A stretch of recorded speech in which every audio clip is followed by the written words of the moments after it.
Welcome back. Two people have drowned in separate incidents in KwaZulu-Natal today. This has been confirmed by Dhaya Sewduth from Lifesaving South Africa. In the first incident earlier today, it is believed that one person drowned at a beach in Mgababa on the province's south coast. In the second incident, it is believed that a 9-year-old child has drowned in Sea Cow Lake. The bodies have not yet been recovered in either incident. Lifesaving South Africa says there has been 7 drownings between Durban and the province's south coast this week alone. President at Lifesaving South Africa, Dhaya Sewduth, now joins us via video link for more on this conversation. Dhaya, thank you so much for your time this evening here on SABC News. Perhaps let's start off here. What is the latest coming out from KwaZulu-Natal in concern to the drownings? We understand that so far there's been 2. A very good evening to you, Mbali, and good evening to your viewers as well.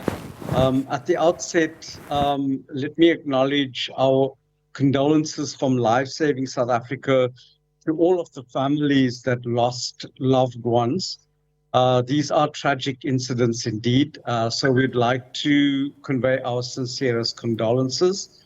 Yes, today was yet another difficult day, particularly for the lifeguards and search and rescue workers.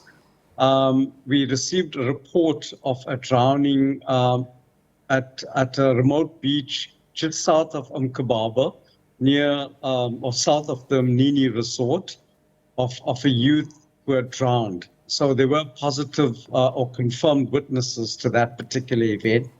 We don't have too much of details on the drowning of the 9-year-old child from what is called the Johanna Estuary in Sea Cow Lake. And perhaps, Dhaya, I know that you're saying that for the second incident, you don't have much information, but what do we know so far that has led to the drownings? Do we know any information about what could have led to the drownings? Well, there could be, it's quite speculative at the moment. The weather has warmed up quite a bit in KwaZulu-Natal in this past week. It's become very hot. I suppose it's almost at the end of the term for a lot of youngsters, although we know that the schools have not officially closed. But if you look at the incidents that we have reported in this week alone, the incident at Anstey's Beach on Monday, and then at Pennington Beach a couple of days later, and today at Mgababa Beach, all of these incidents are at unpatrolled beaches, meaning they are not designated bathing areas. And,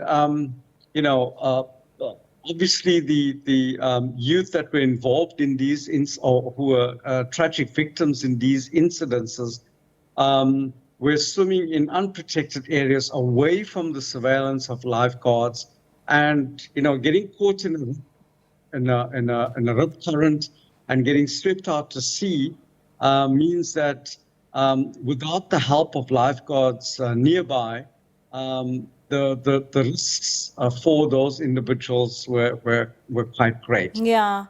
We've had spring tides since the weekend. This was the tail end of the spring tides. And unfortunately, riptides can be quite dangerous if people don't know anything about them. And because of these areas were unprotected, so it means there was no one really to look out for these bathers who attended or went to these locations.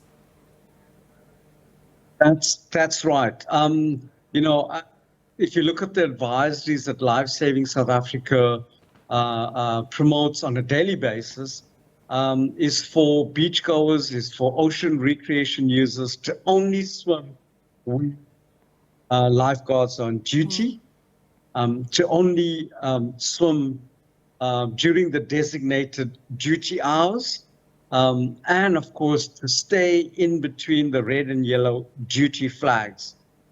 Because if you're in that bathing zone, then the lifesavers have you under surveillance.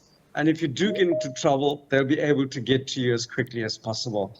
But unfortunately, being in remote areas where there's no lifeguards within easy reach, you place yourself at huge risk. And Dhaya, are there any rescue efforts underway to try and locate, those two who drowned today?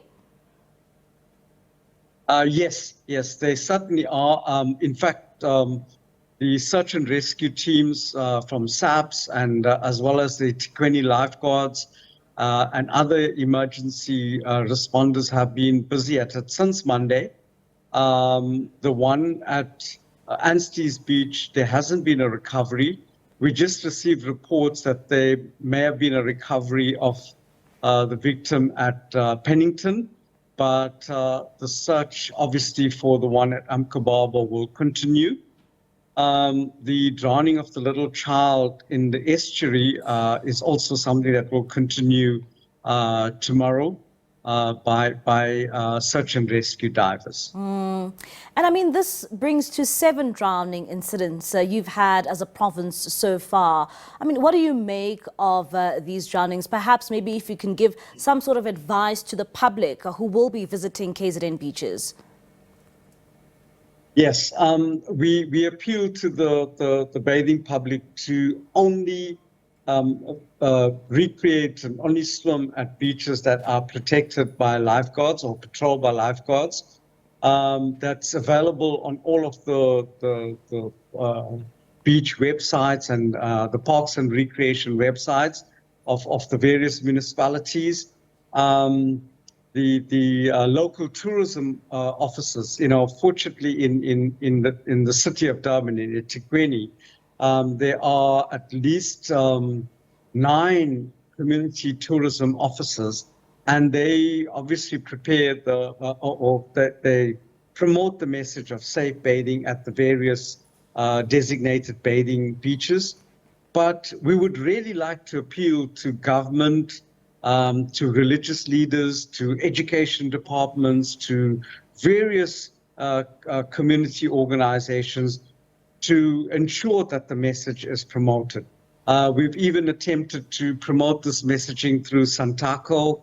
The taxi industry has their own communication media channels, and we would hope that this kind of messaging goes out to the community at large, both local beach users as well as tourists, so that they can get this message that if you stay or you swim at areas where the lifeguards are on duty, you will be safe. Our own statistics shows that a very small fraction, under 1% of drownings during duty at duty beaches actually occur. Most of these drownings, as we have seen in this week alone, happens in areas that are not patrolled, where there's no lifeguards, in remote areas. So that's our appeal. Swim only where lifeguards are on duty. Stay within the designated duty zones. Yeah. And before I let you go, I just wanted to ask, from the 7 we've seen which have drowned this week, how many have been rescued? Oh, well, we must acknowledge the incident at Pennington in the middle of the week. There was a young lad by the name of Keegan Lowe who happened to be swimming there at the time. There were 4 youngsters that actually got swept out in the rip current. And young Keegan Lowe swam out. He brought out the first 2 and then swam back again and tried to bring out the second 2. But unfortunately, one had already submerged, but he did bring out the third one. So if it hadn't been for this good Samaritan in the name of Keegan Lowe at Pennington, we would have had a much bigger tragedy during the course of this week. So Lifesaving South Africa would like to salute the efforts of a bystander rescuer like Keegan Lowe, who actually rescued, performed a great deed in rescuing 3 of those youngsters. As I said, otherwise we'd have had a bigger tragedy. All right. Thank you so much, Mr. Dhaya. It's really quite heartwarming to hear some lives could have been saved in that regard. That is President at Lifesaving South Africa, Dhaya Sewduth, just giving us an insight there when it comes to those tragic cases being recorded of people drowning in KwaZulu-Natal.